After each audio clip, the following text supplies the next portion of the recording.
eu não quero neto antes da hora. Aí eu falei, entendi, pai, eu entendi o que o senhor quis me dizer, pode ter certeza que eu vou me cuidar.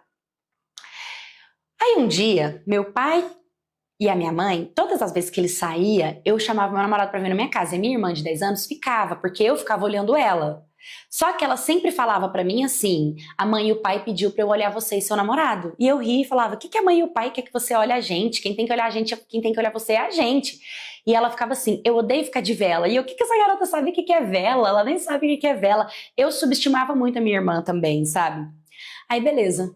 Ele sempre vinha pra cá, mas a gente não fazia nada, assistia filme, comia pipoca, ele ia embora antes dos meus pais voltarem e tava tudo bem. Minha irmã nunca contou, eu também nunca contei e vida que segue. E eu e minha irmã sempre muito amigas. Até que um dia, o meu pai e minha mãe foi pra roça e a minha irmã foi junto. E eu fiquei sozinha, acredito que a primeira vez que eu fiquei sozinha. E eu chamei ele pra vir pra cá. E quando ele veio, as coisas ficaram mais quentes, o beijo foi mais profundo, foi mais intenso, foi aquela coisa gostosa, foi aquela coisa prazerosa.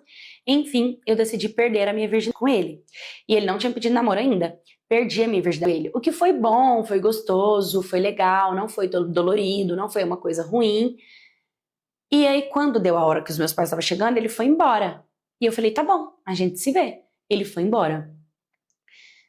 Depois desse dia, eu fiquei mais apaixonada por ele, porque quando a gente perde alguém que a gente ama, que a gente tem conexão, a gente cria mais amor, né? E foi muito intenso, foi muito profundo, foi muito verdadeiro pra mim, né? Foi muito bom. Quando chegou no outro dia na escola, ele tava totalmente diferente. Ele tava totalmente diferente. Ele tava um cara distante, frio, não tava falando comigo do jeito que tava e começou a dar moral pra outras meninas. Eu comecei a perguntar pra ele o que estava acontecendo, se estava tudo bem entre a gente, e ele, sim, tá tudo ótimo entre a gente. Eu sentia que não tava. Eu falava, olha, sei lá, você tá meio estranho comigo, né? Você tá distante. E ele começou a falar, cara, a gente nem começou a namorar e você já tá tendo crise de ciúmes. E eu falei pra ele que não eram crises de ciúmes, eu só tava sentindo que antes a gente era de um jeito e agora a gente era de outro.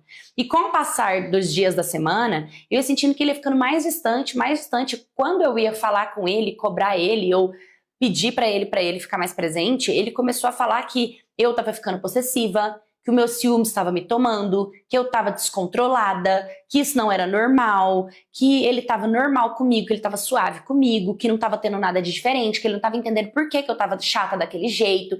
E ele começou a usar palavras que doem, como chamar de chata, falar que eu estava ciumenta, possessiva, que eu estava pegando no pé dele, que eu que estava diferente. E ele começou a trazer isso de uma forma tão forte que eu comecei a me questionar e pensar que eu realmente estava errada.